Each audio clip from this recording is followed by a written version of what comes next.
G'day and welcome to another episode. My name is Daethstro, the Aussie Geek, and today we will look at the War for Cybertron Siege Impactor. And I will start by saying I do not know a lot about Impactor. I didn't read many of the comics. I do know he is the leader of the Wreckers.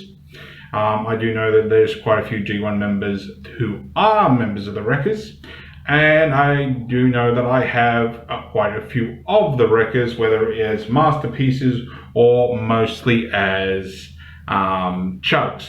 So let's get down to having a look at him. He is, of course, a yellow and purple tank. You can always tell when this is a siege figure. You just look for the scratched paint job. And yeah, he honestly does look nice. I do know there's an upgrade kit to replace his cannon with a more proper cannon, but it is what it is.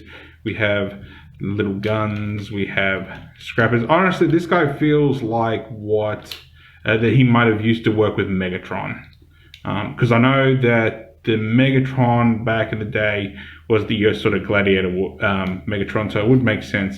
But I think this guy's more of a mine clearer, but that could just be me. So, yeah. Oh, and I keep forgetting about the modulators. There is a port here. There are ports back here if you can get use out of them. There is a port here. There are ports here. So if you have your modulators or whatnot, you can always use them. We also have explosive points here and here. Here. I think that's it. That's all I can see. So there we are. And before we do any real articulation, let's do a size comparison. And of course, here he is with Windblade. She is a little bit longer, obviously a lot wider with her wingspan, but because of his turret and whatnot, he is definitely taller. So let's continue. He does have a little bit of articulation in this mode. He can more slide. The wheels aren't perfect. They sort of stick, especially this one back here, but he does have those wheels. You can turn the turret using his waist joint, and if you want, you can always use a little bit of his hip transformation to raise and lower, and of course that usually just untabs the legs, which of course then you can always just use the actual gun itself if you wish, and of course you can put these on wherever you want. So without further ado, let's get down to some transformation. We're going to pull this off for the time being, just to get it out of the way. Actually, we'll put it somewhere where I'm not going to knock it down so I can't get back to it. You're going to come around to the back, you're going to open these up, and then you're going to, let's see, you're going to fold this down so it comes around to the front and both sides. We will straighten up his waist, and that just clicks into place there. We can then split his legs. We're then going to fold this up. So basically these are going to go into this little groove at the back. It doesn't lock in, it just sort of sits there, and then you fold out the foot. And do that on the other side and fold out the foot, and there we go. We have a tank with legs, and I feel like I'm playing Mech Warrior again. Thank you, truck, if you can hear that. All right, next what we're going to do is we're going to flip up this piece, which is quite securely tabbed. We're then going to just fold out the arms a little bit just so we can get his gun out,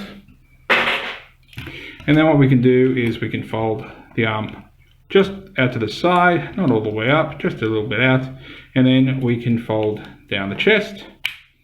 And that gets that nice and neat. We can then fold down the arms, and then of course we can rotate, and we can spin out the hands.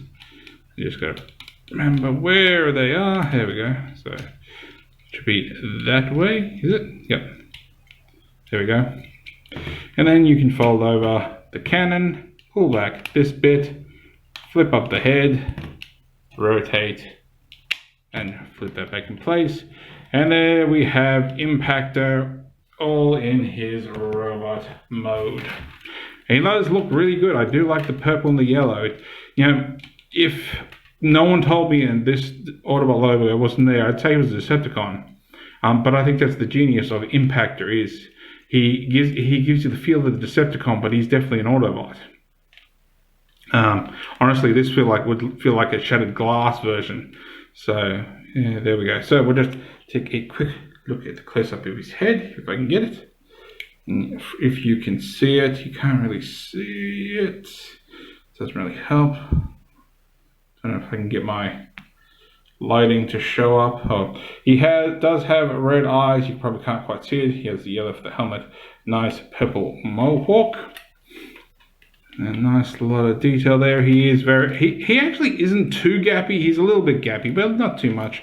You know, there's all these gaps in here. There's gaps in his back, and there's a little bit of a gap in his forearm.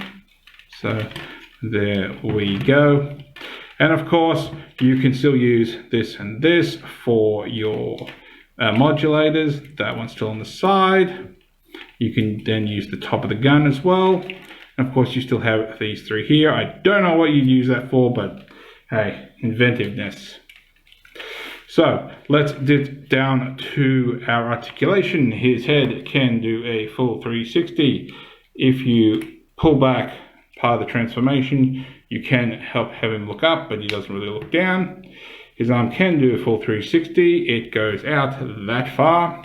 He has bicep rotation. He has a single jointed elbow, which gets him that far. He has no wrist rotation. He can go in and out if that helps you at all. He does have waist rotation. If you use that transformation joint, you can get an ab crunch. So that's something. His legs can go up that far. His legs can go back that far. They can go out that far, which is funny because that feels like friction. That feels like friction, yet feels like a soft ratchet. So it is what it is. We have knee rotation. He does have a single jointed knee, which gets you that far. He does have a tiny bit of ankle tilt, but if you really want to go crazy, you go the other way. Oop. And he has a bit of toe tilt. Now, I'm sure that for some of you who might eventually scream at the screen, we haven't got his weapons. So we'll bring them back. And just a quick little close-up, if I can get it focused while he's there. Nope. Actually, we'll try to do it this way. I have seen someone try to do it this way. Make it easier. Come on. Yeah, man. There we go. So we have this little blaster gun with nice pointy bits. And then we have the big blaster, which of course was the main turret, which is more his main weapon, I'm guessing. Now, of course, what you can do is you can plug this up here, you can plug this in here, you can plug it in here. I'm going to plug it into his hand, like so. And of course, you can use these ports if you want. You can take the little one and you can plug that into the sides, you can plug that here, you plug that in here, plug this in here. But I know there are those of you who are screaming at the screen going, no, that's not how Impactor looks. And I completely agree. Because if you untransform his hand and put it back the way it was, you can take this port, you can plug it into here, and now Impactor has his, let's call it Captain Hook hand. Now, I am aware of this. Like I said, I don't know a lot about the character in general, but I do know that is how his hand's supposed to look. Also, something they pointed out a long time ago, he has skulls on his knees, on his shins. Tell me those aren't skulls. So there we are. So let's get down to final size comparisons, and this is going to be fun. I was going to do this, but I'm definitely doing it now for something to do. And there he is with those that I know off the top of my head as Wreckers. We of course have MP22 back there, Ultra Magnus. We have our MP Inferno, whose numbers currently escape me. We have Siege Springer over there on the left. And we have Topspin and Twin Twist behind him. So there we go. There are, to my knowledge, just off the top of my head, there is Impactor and his wreckers with size comparisons. And honestly, you can't quite tell, but Springer is a little bit taller than Impactor. So there we go. So if you liked this video, please leave me a like, leave me a dislike. Promise you will not hurt my feelings. Leave me a subscribe if you really want to subscribe and keep up with all the other videos that I plan on doing. Maybe even leave me a comment. I'm always willing to listen and have a response. So, thank you for watching, and I'll catch you next time.